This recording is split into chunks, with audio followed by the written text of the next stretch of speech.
성경의 숲을 걷다. 오늘은 레위기 2장입니다. 곡물을 바치는 소재 히브리어 미나는 번제처럼 구약 성경에서 일반적으로 드려지는 제사였습니다. 소재가 번제 다음 순서에서 나오는 데는 그만한 이유가 있어요. 소재도 성격이 번제와 같고 드리는 제물만 차이가 있기 때문입니다.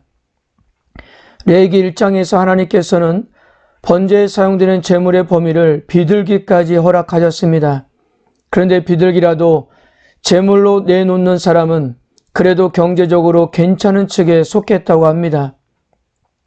이스라엘 백성들 가운데 많은 사람은 그만한 경제적인 여유가 없었다고 해요. 그럼 새도 드리지 못할 정도로 가난하면 하나님께 속죄로 인한 감사와 찬양 제사를 드리지 못했던 것일까요? 그렇지 않았습니다. 하나님은 정말 가난한 사람들을 위한 제사 역시 마련하셨는데요. 그것이 바로 곡식을 제물로 드리는 소제였던 것입니다. 하나님은 결코 짐승 제물을 태우는 희생 제사만 받으셨던 것이 아니었던 겁니다. 감사하고 싶을 때 여유 있는 사람은 짐승을 제물로 번제를 드리면 되는 것이었고요. 그렇지 못한 사람들은 평소에 먹는 곡식을 곱게 빻아 하나님께 들고 나가면 되는 거였습니다. 실제로 후대 가서 예루살렘 성전이 세워졌을 때 드려졌던 감사제 가운데 소제가 대부분을 차지했다고 합니다. 왜 그런지 이해할 수 있는 부분입니다. 성경의 길을 보면 소제의 역사는 일찍부터 시작되었습니다. 히브리어 미나라고 하는 소제는 선물, 곡물, 조공이라는 뜻으로 사용되었습니다. 번제와 소제가 별개로 분리되기 전에는 동물희생 제사도 소제라고 불렀습니다. 창세기에서 가인과 아벨의 제사를 모두 소제라고 부른 까닭이 여기 있는 겁니다. 우리가 알고 있는 대로 아벨은 양의 첫 새끼와 기름을 드렸고요.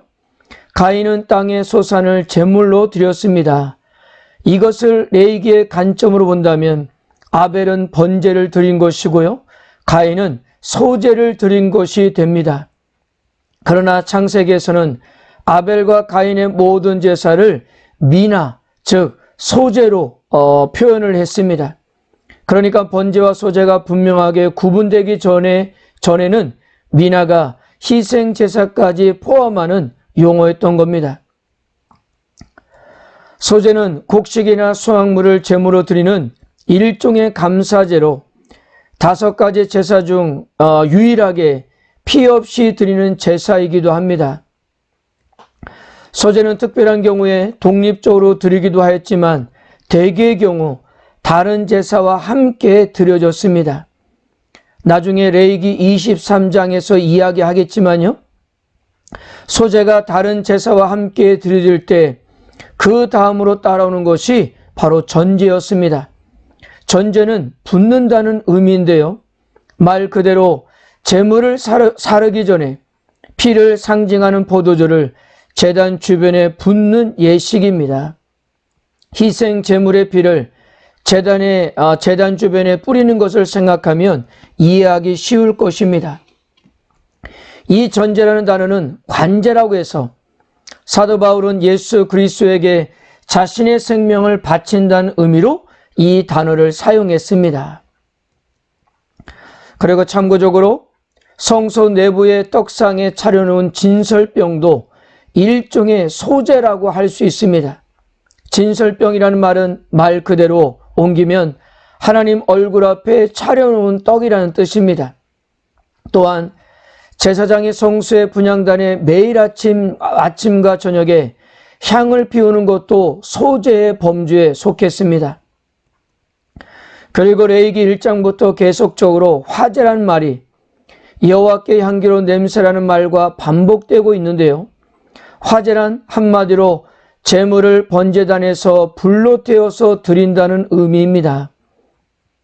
제사의 방법이나 종류라기보다 제물을 태우는 성격을 표현하는 말인 것입니다. 또한 화제를 음식 제물이라고 해서 번제단에 태워지는 모든 것은 하나님의 몫이라는 의미였던 겁니다. 자, 곡물로 드려지는 소제도 짐승 제물만큼이나 하나님이 기뻐하는 제사였습니다. 번제, 화목제와 함께 여호와께 향기로운 냄새로 드려지는 세 가지 제물 중 하나였던 거예요. 하나님께서는 제물의 내용에 중요한 것이 아니라 제물을 바치는 자들의 마음과 삶이 중요했던 거였습니다. 레위기 2장은 소제에 대해서 다음과 같은 순서로 설명합니다. 1절에서 3절은 요리하지 않는 곡식으로 드리는 소제였고요. 4절에서 10절은 요리를 해서 드리는 곡식의 소제였습니다. 11절에서 13절은 소제의 첨가물을 언급하고 있고요. 14절에서 16절은 첫 열매로 드리는 소제에 대해서 설명하고 있습니다. 먼저 소제는 고운 가루를 사용해야 했습니다. 그런데 고운 가루의 정도가 어느 정도인가는 아직도 논란이 많습니다. 우리가 현재 레위기를 공부하고 있기 때문에 이 부분에 대해서도 함께 좀 공부할 필요가 있다고 생각합니다. 여러분들에게 두 가지의 견해를 보여드리겠습니다. 첫 번째 견해는 외피가 섞이지 않는 나달로 만든 밀가루로 밀의 나달을 곱게 간 가루를 의미합니다. 이 첫 번째 견해는 외피를 통째로 빻는 거친 가루와는 구별된다고 그렇게 강조합니다. 두 번째 경우는 솔레트라는 단어는 가루를 빻은 방법과 관계가 있는 것이 아니라 재료의 질을 강조하는 것이라고 강조합니다. 그래서 곱게 갈은 가루가 아니라 단단한 밀알을 뭔가 이에 씹히도록 약간 거칠게 빻은 것을 의미했다고 합니다. 단단한 알갱이가 손끝에 느껴질 정도라고 했어요. 그래야 불에도 잘 탈 수 있다고 하고요. 소제는 아주 대중적인 제사이기 때문에 이렇게 백성들이 쉽게 제사를 드릴 수 있도록 하였다는 이런 견해입니다.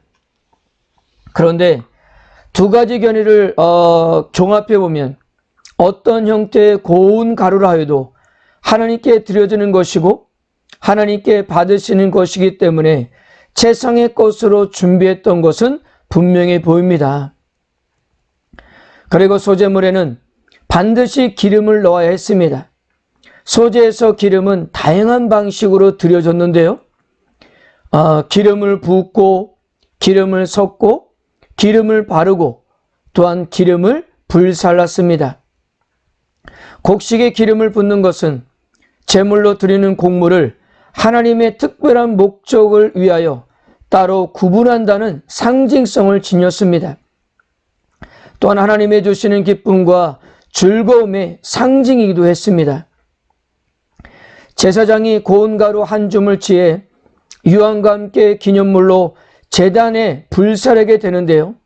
유황과 함께 불사르는 이유는 소제에 향기가 나도록 하기 위해서였습니다. 그리고 기념물이라는 것은 기억하게 하는 것을 의미하는데요. 여호와께서 제물을 드리는 사람을 기억하신다는 것이고요. 또 다른 의미는 제물을 드리는 사람이 여호와의 은혜를 기억하는 것이라고 그렇게 할 수가 있는 겁니다.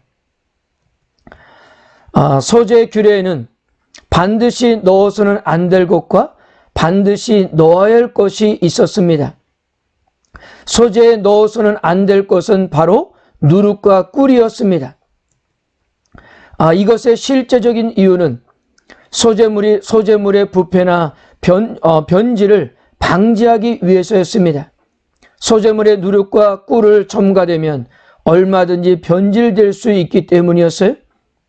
그런데 상징적인 이유는 누룩과 꿀이 죄와 유혹과 쾌락을 의미하기 때문이었습니다. 하나님의 백성이 죄와 유혹과 쾌락을 멀리하는 삶을 살아야 할 것을 의미하는 거였습니다. 그러나 예적인 것은 12절에서 처음 익은 것으로는 그것을 여호와께 드릴지나 향기로운 냄새를 위하여는 제단에 올리지 말지며 처음 익은 것은 첫 수확으로 만들어진 누룩과 꿀을 가리킵니다.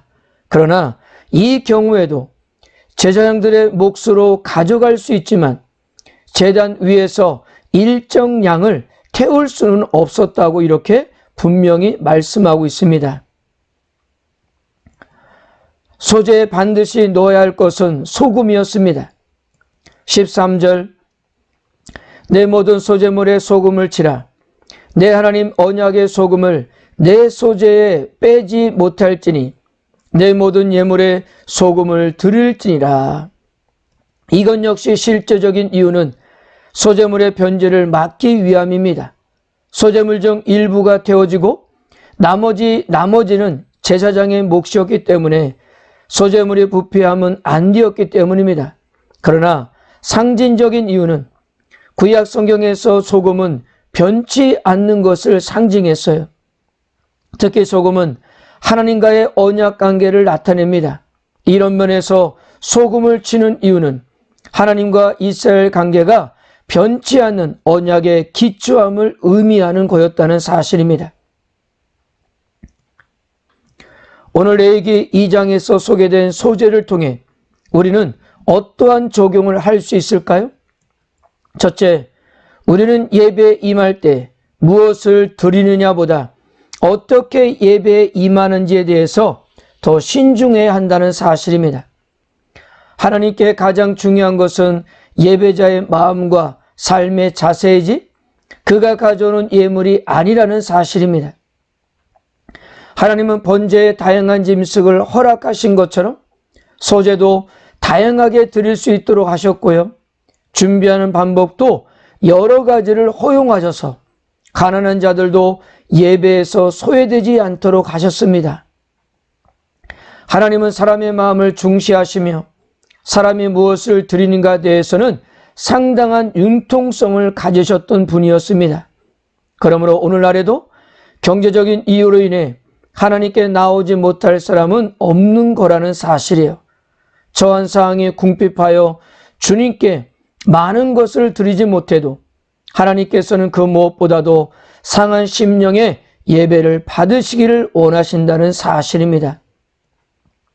둘째, 우리는 하나님과 관계가 영원함에 대하여 감사하며 기념해야 한다는 사실입니다. 소재에 소금을 더해지면서 하나님과 이스라엘 사이에 맺어진 언약의 영원성이 강조되었습니다. 물론 앞으로 주의 백성들은 지속적으로 하나님을 배반하게 될 것입니다. 그러나 하나님의 그들의 향한 사랑과 충성은 변하지 않는다는 사실이에요. 언약의 주체이신 하나님께서 변하지 않으신다면 그 관계는 소망이 있기 때문입니다. 마치 소금이 변하지 않는 것처럼 말입니다. 우리가 예수님을 통해 하나님과 맺은 관계 역시도 그러합니다. 우리는 종종 하나님을 떠날지 몰라도 하나님은 절대로 우리를 버려두지 않으십니다. 또한 하나님은 우리와 언약을 영원히 지속시키기 위하여 우리에게 성령을 보내주셨습니다. 우리 안에 내주하시는 성령께서 하나님과 우리의 관계가 지속되도록 도우시는 거였습니다. 그러므로 우리는 하나님의 신실함과 구원을 생각할 때마다 기뻐하고 즐거워할 수 있는 거였습니다. 오늘도 우리를 향한 하나님의 놀라운 사랑과 은혜를 몸소 느끼신 하루가 되시기를 주님의 이름으로 축복합니다.